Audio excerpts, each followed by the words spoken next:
We're going to take a couple more.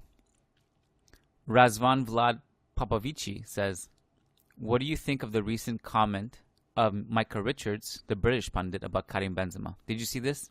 Yeah. So it's just not. It's just that bad that it's just pretty much not worth commenting. I think we just have to ignore it, like pretend it didn't happen. Well, Thierry Henry's reaction is a very appropriate reaction because he's like, "What? You found out tonight that he's on that level?" It's ridiculous, yeah. But that also proves, like, we had a long discussion, and we have this discussion a lot, actually. These pundits don't watch Real Madrid. They don't watch them. They don't watch us play.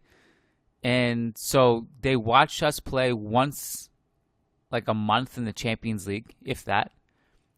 And then they're like, oh, who knew Karim Benzema was this good? Well, he just fucking passed Di Stefano for goals. He's kind of okay. Like, how do you got to do your homework at this stuff. Yeah, it's like Harry Kane is poor man's Benzema. It's not the other way around. And that's the thing that I that actually triggered me a little bit when he said, I think I'm putting Benzema on Kane's level now, as if like that's even like that's not a thing. That's not a thing where he wasn't on Kane's level at all. Like that's not a thing. You made that up.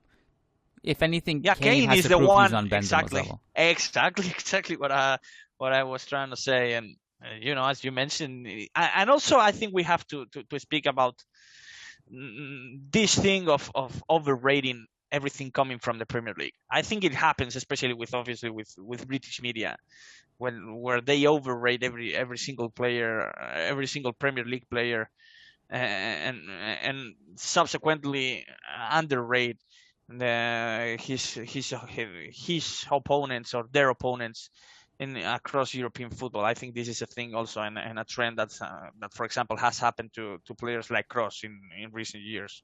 Yeah, I mean, and it's existed since I've ever been a kid, and it will always exist.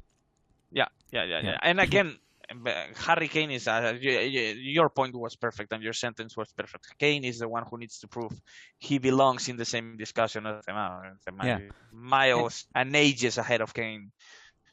Yeah, right now. And by the way, right now and historically.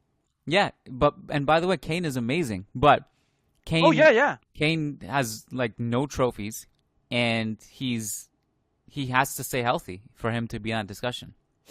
Can we talk about Benzema and Henry? Yeah.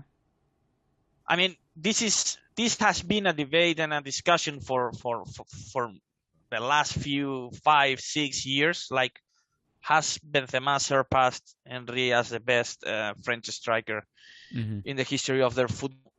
And I realized that it was debated. It was an open discussion. I think he has now, but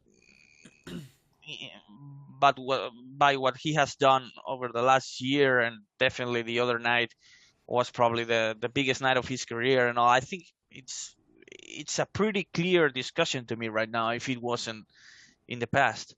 And I realized Henry was great, by the way, leading that great Arsenal team. Like, this is not, again, every time I say this, just because of how underrated Benzema is, I feel like I have to apologize and say, oh, this is not an offense intended to Henry or to Harry Kane or whatever. It's just Benzema is an all-time great, and this is a fact,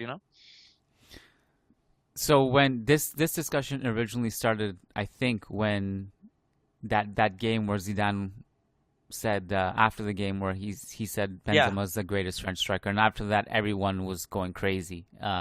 We had a segment on the podcast that same night, and I remember thinking like, no, your Zidane is wrong. Henry is better. But that was then, and Benzema just keeps going like a maniac. And I think once you stack it up,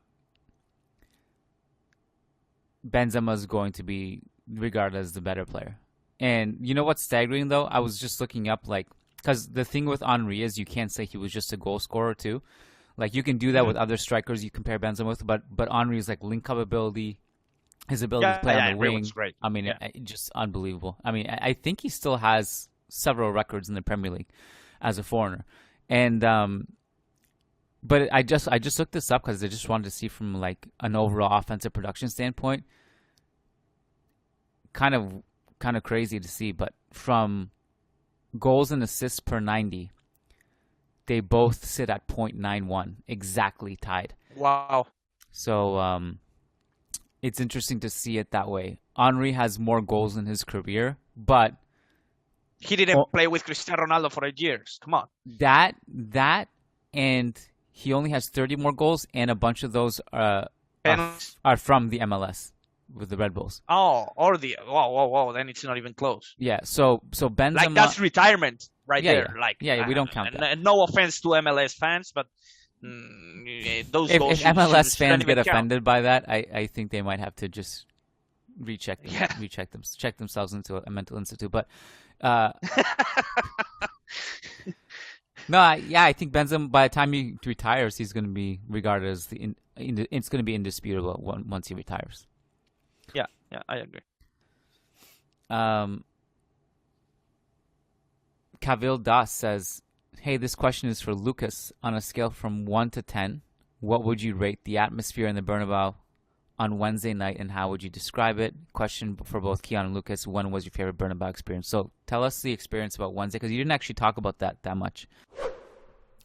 What's up, Madridistas on YouTube? This is Keon Sobani. I am recording this part from a poorly lit hotel room in Washington, D.C. We are here in D.C., in the nation's capital, to do a podcast this weekend. So very excited to meet you guys in D.C. tomorrow night. And if you enjoyed this clip today, please join us and join the Real Madrid family over on patreon.com/Managing Madrid. This segment was actually from this week's mailbag with Lucas Navarrete. So we answered a bunch of questions that came in from Real Madrid fans, mostly about the PSG game, but a lot of the aftermath stuff. Real Madrid's chances of winning the Champions League. As you saw, a lot of discussion about Benzema, which naturally arose. So come deeper into the rabbit hole with us for almost daily analysis over on patreon.com/Managing Madrid. Make sure you're subscribed on Spotify, Apple, Patreon, and wherever you get your podcasts. And look forward to seeing you in the Real Madrid family. And thank you for listening. Thank you for watching.